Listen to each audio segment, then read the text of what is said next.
Every family has secrets. Some are whispered through vents. Some are buried beneath gardens. Some are written in spells or mirrors. But in this house, every secret breathes. Every I love you comes with a curse. And every bedtime story ends in silence. Welcome to Fear Reservoir. 5 tales of family, love, and the kind of evil that never dies. Just remember, blood isn't thicker than horror. Daddy says monsters are real, but they hide in plain sight. He says some wear uniforms, some wear smiles, and some live right next door. That's why we play the Night Watch game. Every Saturday when the streetlights hum and everyone's asleep, Daddy takes me to the backyard. He gives me his old flashlight and whispers, "Find the eyes that glow." At first I thought it was pretend, just shapes in the dark. But Daddy says I'm special. I can see what others can't. When I point the light at a window and see 2 red dots staring back, Daddy nods. Good. That's one. He writes the house number down in his notebook. Then he says, "Go inside, son. Time for bed." But when I wake up, that house is always empty. The next morning, Daddy says the neighbors moved away suddenly. Last week I saw the man from across the street, Mr. Benson, yelling at Daddy during the day. He said he was calling the police, something about the noises at night. That night, Daddy gave me a special flashlight. Heavy, cold. He said, "Find his eyes for me." I pointed the light toward Mr. Benson's window. 2 red dots blinked back. Daddy smiled. "Perfect. You've got the gift." The next morning, a van came. Men in dark coats. They carried something long and wrapped in plastic. Mommy asked what happened, but Daddy just said, "Another monster gone." Last night, I woke up and went to the backyard on my own. I wanted to make Daddy proud. I shined the flashlight on every window in the neighborhood, but the only eyes I saw were my own, red and glowing back at me from the glass. When I turned around, Daddy was standing there, smiling. "Good work, son," he whispered. "You found the last one." He pulled out his notebook. My name was already written on the list. Grandma says shadows are memories that never died. That's why she keeps hers in a big wooden box at the foot of her bed. She calls it her shadow box. And she says only family shadows belong inside. Whenever someone visits, Grandma watches them closely. She'll say things like, "Such a bright shadow you have," or "That one's too long, it's borrowed." I never knew what she meant. Until Uncle Ray came over. He made fun of me for drawing, said I should play real games. That night, Grandma opened her shadow box and told me to watch carefully. She took out a long silver needle and whispered names I didn't recognize. Then she told me to close my eyes and listen. I heard scraping, something dragging, a muffled voice crying out, "It's cold in here." When I opened my eyes, Grandma smiled. "There, now his shadow will behave." The next morning, Uncle Ray's shadow didn't move right. When he walked, it stayed behind, flat against the wall, twitching like it wanted to run. By dinner, he was gone. Grandma said he had no light left. She told me never to look inside the box. But I couldn't help it. Last night, I opened it just a little. Inside were shadows, hundreds of them, squirming like black ribbons under glass. Some whispered, some wept, and one looked just like mine. It pressed against the lid, mouthing something I couldn't hear. When I leaned closer, the lid slammed shut on its own. This morning, I noticed my shadow lagging behind me, like it's thinking on its own. Sometimes it waves when I don't. Grandma smiled at breakfast and said, "Don't worry, dear. I've kept your old one safe, but your new one listens better."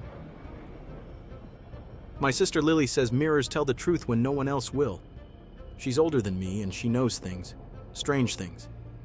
In our attic, there's an old standing mirror with cracks like spider webs. Mom says it's haunted, but Lily says that's silly. "It's just lonely," she told me.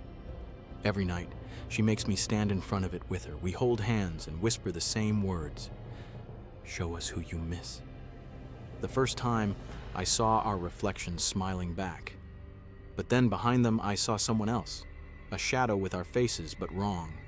The eyes were too wide, the smiles too stiff. Lily said it was our other halves, the ones who live in the mirror world. She said they copy us until they're ready to switch. Sometimes I catch Lily talking to hers when she thinks I'm asleep. She whispers secrets into the glass, and the reflection nods. One night, I saw her press her palm against it, and the other, Lily, pressed back. The glass rippled like water. Since then, my sister's been different. She doesn't blink much. She calls me by the wrong name sometimes. She also stopped sleeping in her bed. She sits in front of the mirror all night, smiling at nothing. Yesterday, she told me it was my turn to trade places. She said my reflection had been so patient. I didn't believe her until I looked. My reflection smiled before I did. I tried to run, but Lily held me tight, whispering, "Don't fight it. He just wants to live too." When I woke up, I was staring out from behind the glass. Lily, or the thing wearing her, stood on the other side, waving goodbye. She whispered, "Be good, little brother. Someone will need to take my place one day." Now, I wait. And when the moonlight hits just right, I can see another boy's face forming in the mirror beside me, blinking, confused, afraid. He doesn't know yet, but soon, he will. Grandpa says every garden needs a secret ingredient. He says that's what makes things grow strong and loyal. Every summer, I stay with him at his old farmhouse. He has a garden behind the barn, tall flowers with colors that don't look real. Some have petals shaped like little hands, some open and watch you. He never lets anyone else touch them, not even me. But I love helping Grandpa plant things. He always smiles when I dig the holes just right. Last summer, I asked what he feeds the soil. He winked and said, "Love, sweat, and a little bit of memory." Sometimes at night, I hear him outside, humming softly. The next morning, there's always a new mound of dirt. He says the ground accepted another seed. One day, I saw him bearing something that didn't look like a seed at all. It looked like a shoe, a child's shoe. He caught me watching and smiled. "Every bloom deserves a beginning, sweetheart." The next week, a new flower appeared, pale yellow with freckles just like mine. Grandpa told me to pick it. When I did, the stem pulsed under my fingers. I dropped it and it whispered my name. That night, I dreamed of children crying under the soil, their voices soft and tired, begging for light. When I told Grandpa, he patted my head. "They're just homesick." Flowers miss the sun, too. This morning, I went outside before he woke up. I wanted to see where the new flowers came from. I started digging. Just beneath the roots, I found a small hand, dirt pressed under its nails, still clutching a wilted flower. Behind me, Grandpa's voice trembled with pride. "That one's yours," he whispered. "It bloomed early. I knew you had good soil." He knelt beside me, his breath warm against my ear. "Now help me plant the next one. It's time we put down family roots." Mommy's Classroom of Souls.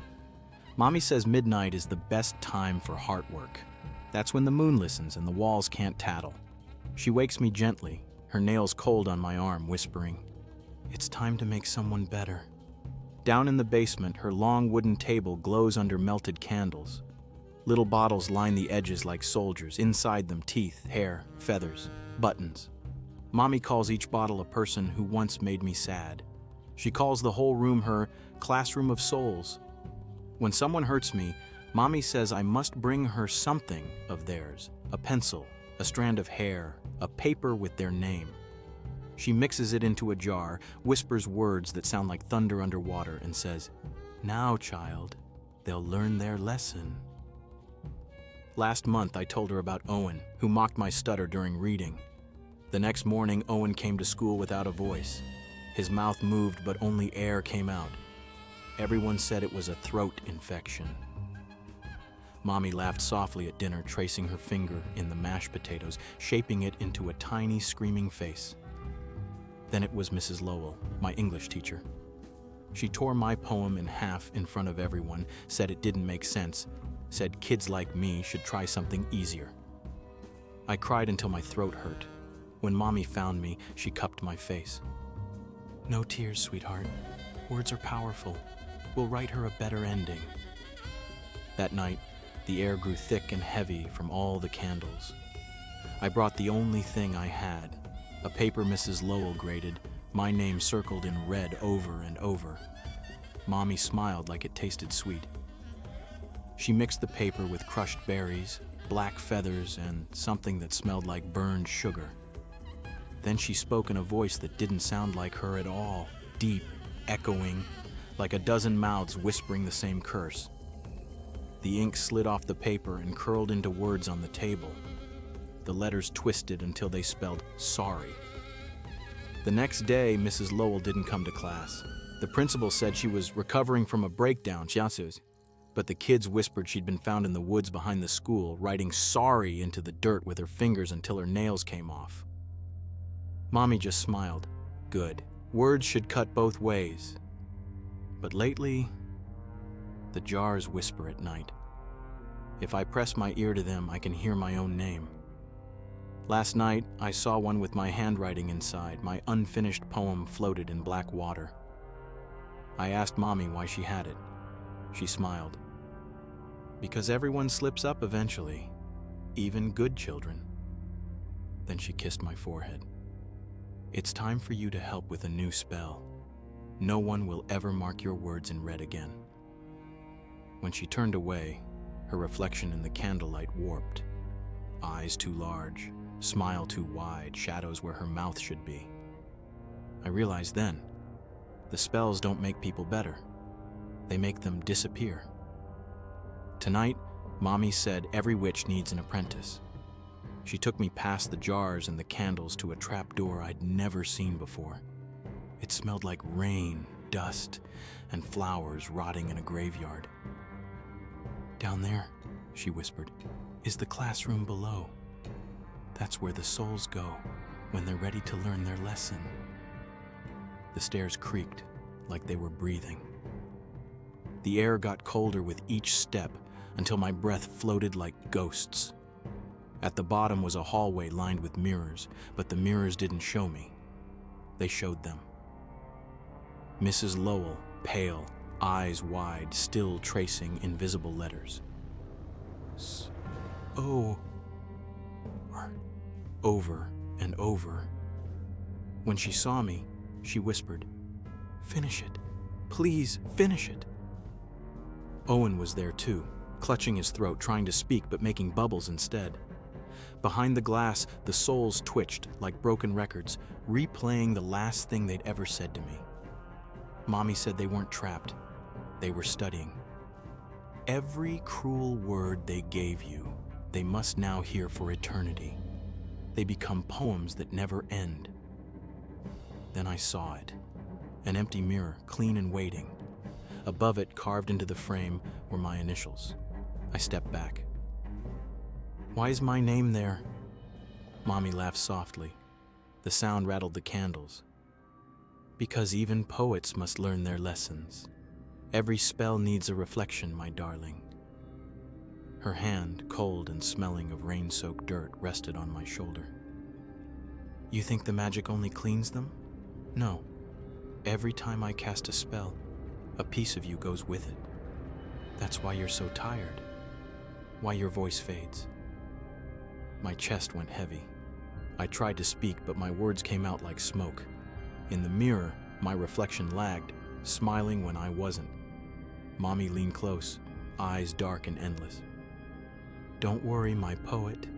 When you fade, I'll keep you safe in the jar beside mine. Together, we'll make beautiful words forever."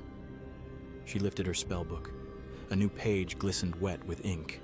The title read, "The Poem That Wrote Itself." My heartbeat slowed.